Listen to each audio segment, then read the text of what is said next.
Vous voulez donner un coup de pouce à notre chaîne? C'est facile. Le lien pour devenir un soutien sur Patreon se trouve dans la description. Abonnez-vous à notre chaîne, aimez et partagez nos vidéos avec vos amis, et laissez votre commentaire. Avec ces actions, vous nous aidez beaucoup à diffuser la parole de Dieu.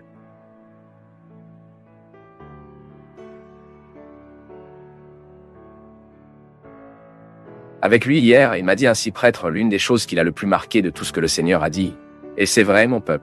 Et parfois, tout comme Dieu est entré dans la vie de Guilherme à travers ma parole,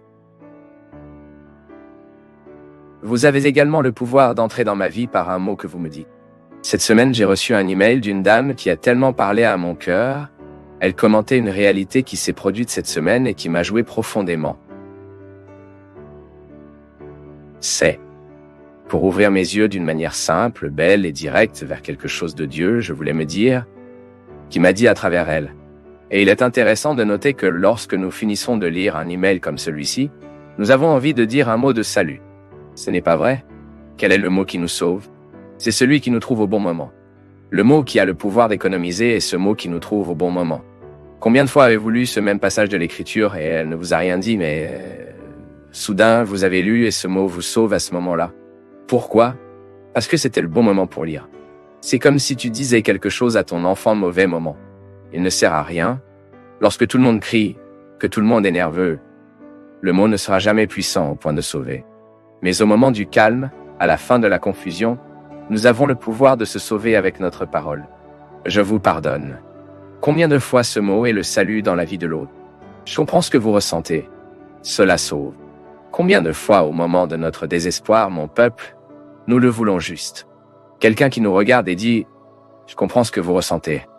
Et même si je ne peux rien dire absolument sur ce que vous ressentez, je prête maintenant ma présence. Je serai avec toi. » C'est la parole du salut et que Dieu est humain en nous à travers l'autre est le processus qui nous enseigne et qui rend la mise à jour en Galilée de notre époque ceux qui avaient besoin. Et pour être ce mot de salut que l'Église continue de prononcer, disant sur tous les toits, afin que personne n'arrête d'entendre, parce que nous croyons ce que nous annonçons. Chaque fois que je m'efforce de surmonter un défaut de moi, je travaille pour moi-même. Et pourquoi je travaille pour moi? Je fais briller l'amour qui est en moi. Love, cela fonctionne comme une immunité qui protégera l'amour qui est en moi. Qu'est-ce que l'immunité?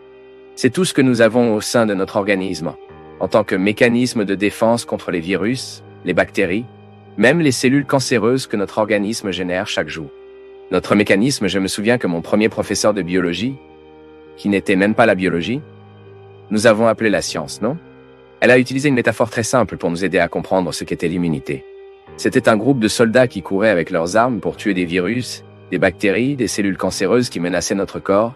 L'autolove a la même fonction, créer une immunité, c'est-à-dire créer une barrière, pour que rien et que personne ne menace l'amour en moi. Belle ça, n'est-ce pas?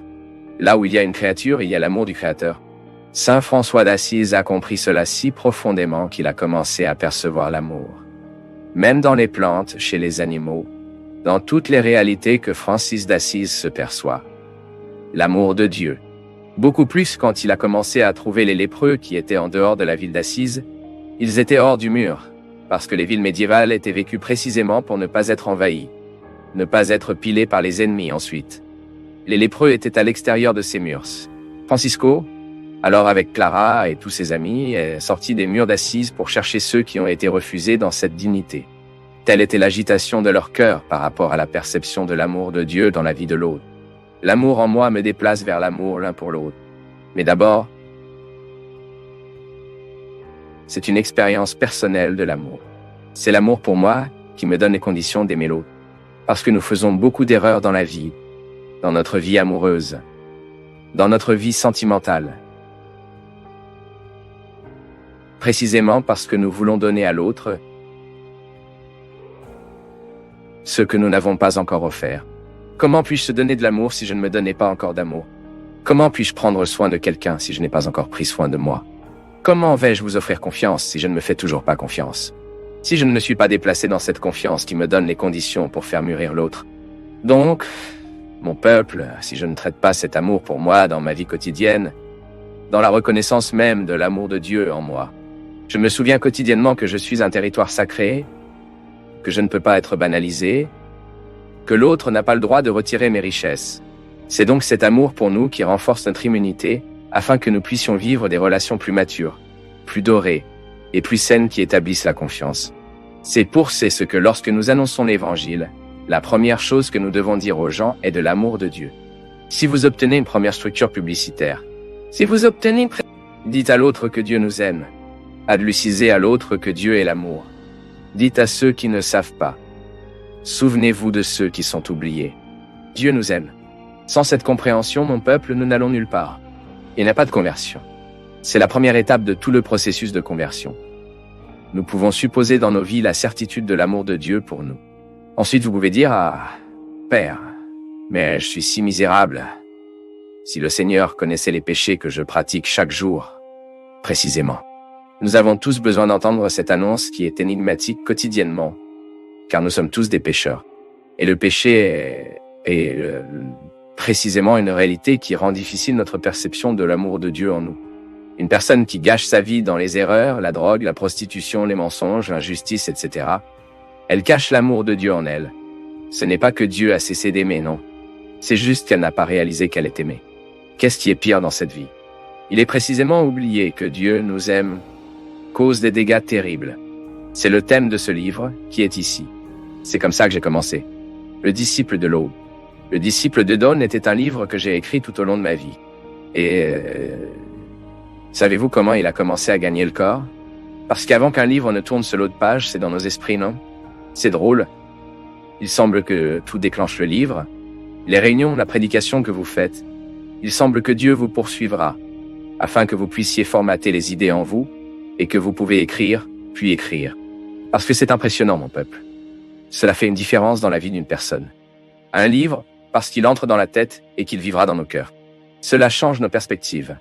C'est l'expérience d'un homme qui parlait de l'amour de Dieu, mais qui n'avait pas encore vécu. Et savez-vous comment il est né? Un jour où je me suis amusé, je me souviens, je ne sais pas exactement l'année, je suis allé visiter Adélia Prado, cet écrivain que vous m'avez entendu si souvent parler d'elle. Et puis, à un moment donné, elle parlait comment elle percevait souvent les dommages humains qu'une personne ressent sans savoir être aimée par Dieu. Et puis, elle a libéré une phrase qui m'a ému. Ils ont oublié de nous dire que Dieu est l'amour. Et donc ce livre est né. Ils ont oublié de nous dire que Dieu est l'amour. Ah, mais j'ai entendu tant de fois, mais quand Adélia parle, ils ont oublié de nous le dire. Elle ne parle pas de ce discours de la bouche à dehors. Pas que nous fassions tout le temps. Ils ont oublié de compter sur la vie. Ils ont oublié de compter sur les exemples. Oui, parce que lorsque nous ne collectons pas l'autre qui a besoin de nous, nous ne lui disons pas que Dieu est l'amour. Cela ne sert à rien de passer, de lui dire « Dieu vous aime, mon frère. » Mais je ne reçois pas de main. Je ne fais rien pour lui. Et beaucoup d'entre nous sont ce disciple de l'aube qui a besoin de faire cet itinéraire surmontant. Nous devons tous traverser ce disciple de l'aube, qu'à un certain moment de vie, il a écouté Jésus en parlant des béatitudes. Et son cœur était pleinement illuminé par cette parole. Parce que le disciple de l'aube est un homme religieux qui découvre à mi-chemin. Ce n'est pas une chose religieuse. Ce n'est que vivre les hypocrisies de la foi. Et la meilleure façon, mon peuple, que nous devons recruter des gens, c'est que nous avons le courage de leur dire que nous avons des hypocrisies religieuses. Oui. Ensuite, ils se rendent compte que nous avons affaire à la vérité. Ce qui pousse les gens à l'église, ce n'est pas lorsque nous sommes hérétiques. Non. Lorsque nous parlons de non-sens, non. Ce qui expulse les autres de l'église, c'est lorsque nous ne sommes pas en mesure d'assister à notre foi avec des attitudes. Notre perdition n'est pas dans le discours. Notre perdition est précisément le moment où nous n'agissons pas selon l'évangile. Vous connaissez mon peuple? J'ai de plus en plus de conviction que la grande force de Jésus, avec vos amis avant tout, parce que la grande communauté chrétienne que nous sommes aujourd'hui, a commencé dans un groupe d'amis. Quelqu'un savait comment être un ami. Quelqu'un savait comment prêter le cœur. Quelqu'un savait comment prêter l'oreille, le bras, les genoux. Quelqu'un savait comment prêter le look. Parce que les bons amis sont ceux qui se prêtent au moment des besoins. C'est tellement beau pour nous de comprendre que l'amitié nous consiste à être à un autre ce qu'il n'a pas à ce moment-là. Donc, parfois, L'autre n'a pas la capacité de comprendre ce qui se passe. Je suis sur le côté, peut-être aider à faire la lumière sur une réalité qu'il ne pouvait pas vivre seul, et dans notre entreprise, les choses se déroulent mieux. La grande communauté chrétienne que nous sommes est née dans la capacité humaine que Jésus a eue à agglutiner les gens pour établir des obligations. J'ai cette conviction qu'avant Jésus se montre, avant que Jésus nous montre son côté divin, ce qu'il a vraiment révélé, était la cause de captiver les autres, était sa véritable humanité, un être humain qui travaillait un être humain qui était équilibré, un être humain qui était équilibré, un être humain qui était équilibré, un être humain qui était équilibré, un être humain qui cherchait à être le mieux possible dans cela agit, la grâce de Dieu, bien sûr. Mais il y a tout le processus formatif de Jésus, la psychologie que Notre-Dame a certainement appliquée avec lui, la sagesse de Joseph. Jésus était un être humain inoubliable. Avant de montrer à Dieu, avant qu'il ne soit cet homme qui faisait des miracles, qui ont pu accomplir des choses flamboyantes et merveilleuses, Jésus savait être des gens. C'est ce qui a fait que les gens l'ont poursuivi. La parole de Jésus était un mot qui établit des liens. Si vous allez dans la Sainte Écriture, et que si vous commencez à rechercher cette humanité de Jésus, si vous commencez à lire les passages qui révèlent Jésus avec vos amis, Jésus lors des fêtes, Jésus vivant, vous trouverez un être humain inoubliable. Et la belle de tout cela, mon peuple, est que nous, en tant que grande communauté chrétienne, sommes invités à redevenir Jésus. Toute la dimension divine est en notre faveur, car nous sommes des enfants de grâce. La grâce de Dieu ne cesse pas d'agir en nous. Mais voici la responsabilité humaine dans l'accueil de cette grâce. Quand nous regardons l'humain qui est en Jésus, nous voulons être comme lui. Nous ne sommes pas des anges. Nous sommes humains, moi, vous, marqués par des frontières, des malentendus, des difficultés. Nous manquons, nous nous réalisons correctement, mais nous ne perdons pas de vue la référence que nous voulons devenir. C'est beau quand nous découvrons que c'est l'ami de quelqu'un, qui est le mari, qui est le frère, qui est l'enfant. Nous recherchons également le modèle de Jésus pour nos vies. Et au moment où nous avons besoin, il est bon de trouver quelqu'un qui a de la racine, comme le dit la chanson. Jésus pourrait être ça, non? Il a choisi ce qui était mauvais chez les gens, ne le laisserait pas grandir. Comme à travers sa parole. Jésus était un ami qui s'est engagé tout le temps aux gens qu'il aimait. Il ne lui a pas permis de grandir dans son cœur, qu'il aimait quelque chose qui pourrait être mauvais. Et c'est bien quand nous avons quelqu'un dans la vie qui remplit également ce rôle. Pour nous aimer de la bonne manière, nous promouvoir à la liberté. Pour que cela se produise dans notre cœur, notre résurrection quotidienne, n'est-ce pas? Et à des jours où nous avons l'air un peu morts. Il semble que la vie ait parfois le pouvoir de nous enterrer avant la mort. Lorsque nous réalisons que nous perdons l'espoir, lorsque la tristesse est supérieure à nos joies, lorsque nous nous décourageons, vous en faites l'expérience. J'expérimente. Quand nous souffrons de ne pas être aimés comme nous le voudrions, quand vous entendez ce que je ne voudrais pas avoir écouté, quand vous perdez et que vous n'auriez pas perdu, quand vous êtes trahi, lorsque vous découvrirez quelque chose qui n'était pas la façon dont vous avez prévu, c'est comme si la vie commençait à nous enterrer avant même la mort. Mais voici, quelqu'un vient en son pouvoir pour nous regarder d'une manière humaine et divine, et nous convainc que la résurrection est toujours possible. Nous ne sommes pas condamnés à vivre la mort d'aujourd'hui. Chaque jour, nous mourrons, et nous renaissons un peu. Le processus de vie et de mort est cyclique, non? Il ne s'arrête pas. Aujourd'hui, je meurs. J'ai moins de jours dans ma vie. Cela ne doit pas être désespéré. Aujourd'hui, je suis un jour plus proche du mien, la mort. Toi aussi. Mais lorsque vous réfléchissez à cette possibilité, à cette réalité,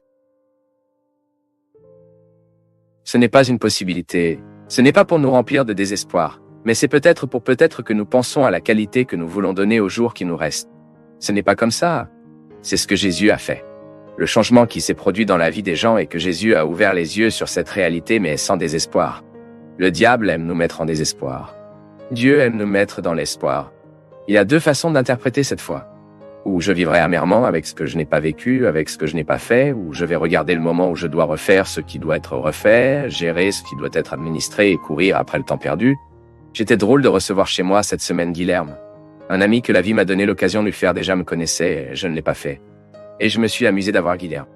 Et j'ai trouvé intéressant à quel point, dans la vie de Guilherme, Dieu m'a utilisé comme signe. Un jeune garçon, plein de vie, différent n'est pas commun, n'est-ce pas? Ce n'est pas ce garçon que je vois habituellement en ligne avec mon église, non. Différent. Mais en lui une expérience de Dieu humain très beau pour y identifier, moi parlant.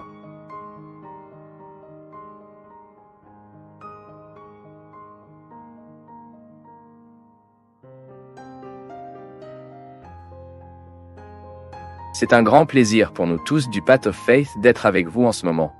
Veuillez partager vos impressions sur le sujet d'aujourd'hui dans les commentaires, soutenez-nous en aimant la vidéo et aidez à la diffuser en l'envoyant à vos amis. Abonnez-vous à la chaîne pour rester toujours connecté et recevoir nos nouvelles vidéos.